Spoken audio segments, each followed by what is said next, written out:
Welcome back. Part 2 of the Royal Seco Deer Loop Trail. Part 2 meaning because going in the opposite direction. Remember in the last video, part 1, I said that this trail picks up with many different ones. A handful at least. Today we're going on part 2 of that trail, and this one goes underneath Colima and it connects with Murphy Ranch Park. I think it's a little bit longer, not quite sure how much longer. Definitely less elevation in the beginning. Once you get to the water reservoir, that's when it gets a little bit more steep. Anyways, Tiny is off leash. It's kind of not that scenic right now at the moment because you can kind of see they're in the highway. But once we get through the tunnel on the other side of Colima, it's like a whole different world. Check it out. Now, again, I'm going to show you in a second. You're not supposed to have dogs on this trail. I'll tell you why. This tunnel was originally built mainly for horses. We're going to walk by a horse property, stable. I'm assuming back in the day, people got together the horses and rode. Not so much really anymore. When we go by, you'll be able to see that no one really uses it anymore. I've yet to see a horse on this trail. But that's the reason why there's a no dog sign. It's because sometimes there's horses here. I would love to see one. I love horses. We love horses. We go horseback riding in Canada.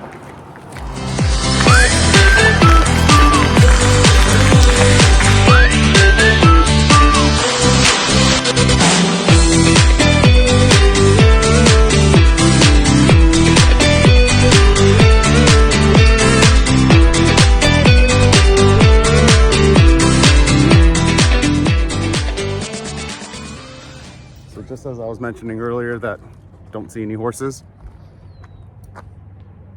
I see horse poop. So at this point on the trail, we're far enough from Colima Road, I can barely hear the traffic. And it really feels like you're in a whole different world once you get beyond that sound. And like I said before, with all the overgrown foliage, it really feels like you've stepped out into Big Bear, but you might as well be in Big Bear sometimes, except without the big trees. What do we have here? We have eucalyptus. Lots of eucalyptus. I have not found any koalas yet. But it really gives you a sense of recharge when you come out here and you're alone for the most part. I've had one runner run by me with Thomas off leash. He didn't seem to mind. Although he was a bit nervous because I get, oh my God, is that a wolf? The funniest thing is, I get, oh my God, he looks like a bear. Thomas, come here.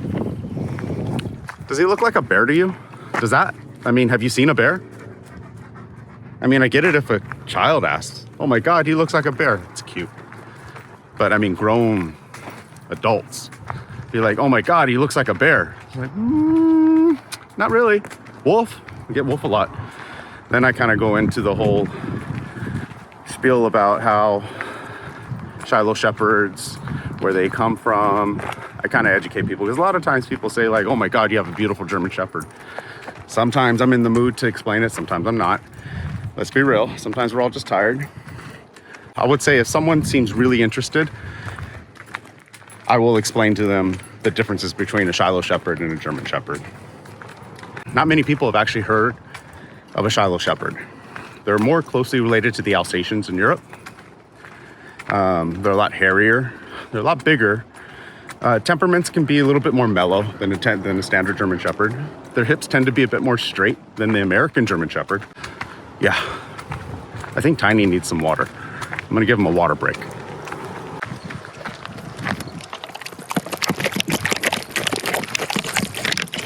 Let's go.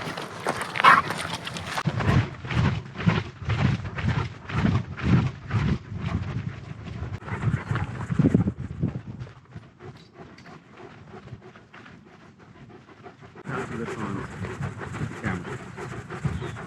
Such a beautiful day out. Beautiful clouds in the sky.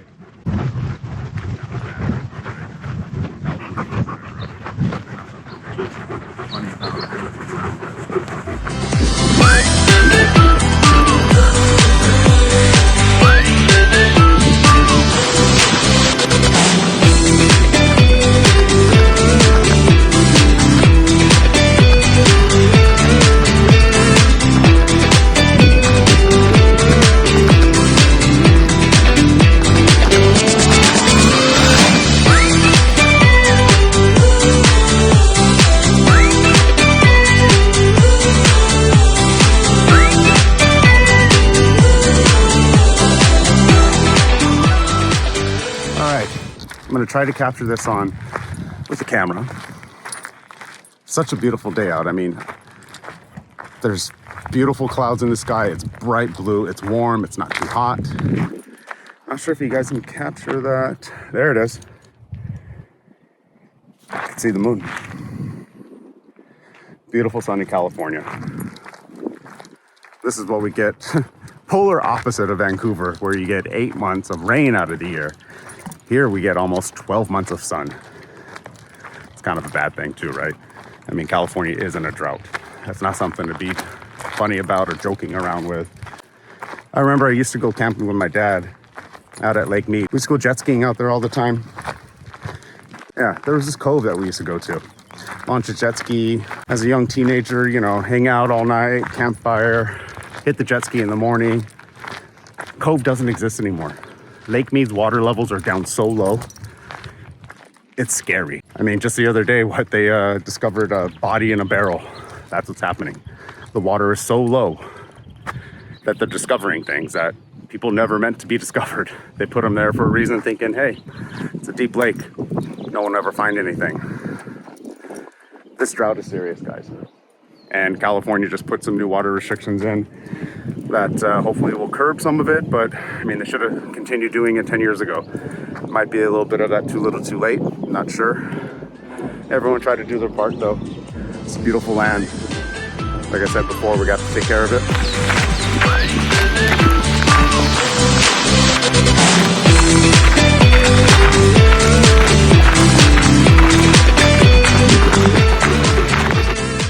So we made it to the Whittier connector.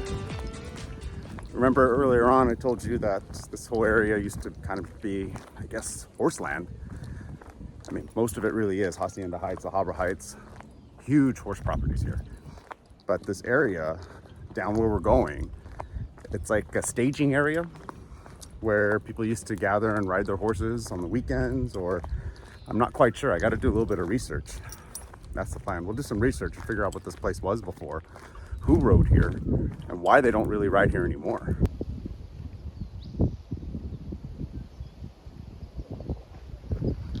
Let's go.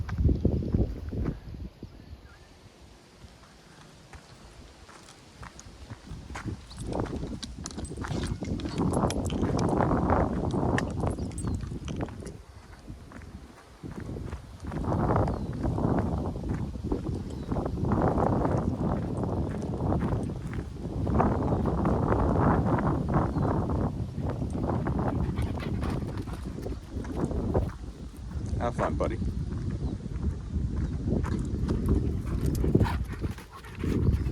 So we made it to what appears to be the Highland Riders Members Only Club. There's a phone number. We're gonna call it. Not right now. We're gonna call it when we get back and report. Check this out. T's having a blast up here, running around. Y'all see that? Look at that. Private Highland Riders Members Only. 697-3933. I'm assuming 562-626-818 even. I don't know how long that sign's been up there. Easily 10, 15 years. So normally when we walk through here, we just kind of make a beeline straight for the exit. But since we're trekking along out here and doing a little bit more of an adventure on a weekday to recharge, we're gonna walk to private property fenced area. Where should we go in? Okay, I said I think we can get in if we like jumped over, but like seriously, they really don't want anybody coming in here. Like not just one lock, not two locks, not three locks, not four locks, not five, but six. Actually make that seven. There's another one in the back. This gate, I mean, what's the point of all these locks when you could just take a wire cutter and take that one? One lock will do, buddy. Note to self. Makes sense maybe why this is all fenced off. I bet you there is more oil pumps down on the other side, especially if there's some right here that's fenced in. I bet you there's some down on the other side too, so that's the reason why it's fenced off. Who would have known? So this is where it pops us out at. You can see the reservoir that I was talking about. Do an aerial Google Maps aerial view of this, you can see this for sure. It's clear as day. I'll be putting links down below in the description of this trail, maps, time, any sort of like tips and tricks maybe as well. So if you go that way, land unknown. I'm pretty sure it's just homes, as I mentioned before. But what we're doing is shoots down here to our right, which connects us to the Murphy Ranch Trail.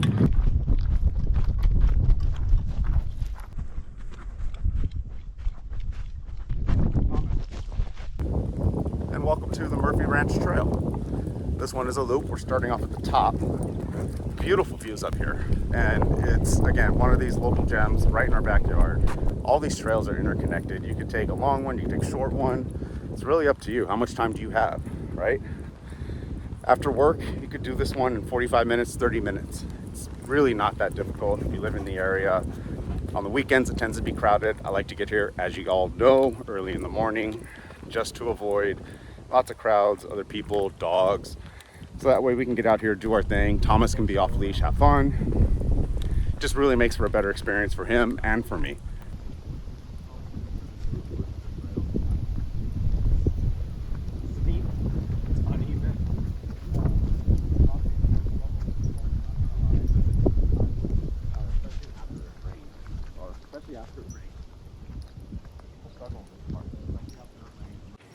Oh, Tiny's having a ball. This is probably one of his favorite parts of the trail. It's steep, it's uneven. A lot of people kind of struggle with this part, I'm not gonna lie, even me sometimes. But it's super fun. Thomas loves it. You just gotta be careful going down because, as I said, it's uneven. It's basically hard packed clay. And if you don't have good grippy shoes, you might just go sliding down. Thomas flies down this thing. One thing that's pretty cool about this part of the trail too is there's little, I wouldn't call them secrets by any means, but there are side trails, shortcuts. Yeah, there's shortcuts to this one. Not that you need the shortcuts by any means here, but if you know you just have, let's say 20 minutes, the shortcuts kind of give you that opportunity to do it. You don't have to go the full length of this trail. And as I mentioned earlier, we're on the downward part of it. It's uneven, but it's not all that bad, especially when it's nice and dry. The one thing I will note about this part of the trail is that you can kind of see there's lots of blind spots around every corner. So it's a bit tricky leaving your dog off leash here. You have to be very, very mindful of what's around the corner. Make sure your dog has good recall and that it's able to stop on a dime. Thomas, like that. Come. Oh boy. Look, he's got a flower on.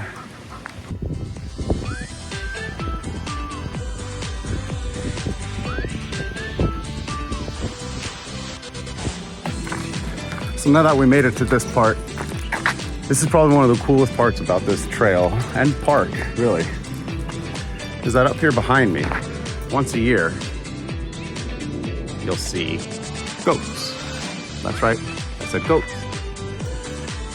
And it's probably pretty hard to maintain the hillside here with all this dry bush, dead trees. I mean, you name it, it's here. So the city hires this man, camps out down below for about maybe 3 or 4 days, maybe longer, I'm not sure. Maybe it's a week. I think it's around August sometime. And he puts goats, fences them off with electrical fence, mind you, which is probably what you need. And these goats, over the course of a week, section by section, will clear this hillside. So as you're hiking here during the summer, I'll have to find out and put a note down in the bottom of the description there when these goats are here. But as you're hiking during the summer here, it's kind of one of the perks of this place is that you get to witness goats. You can bring your kids out here, see the goats. I mean, there's a lot. There's got to be at least 30 or 40 goats.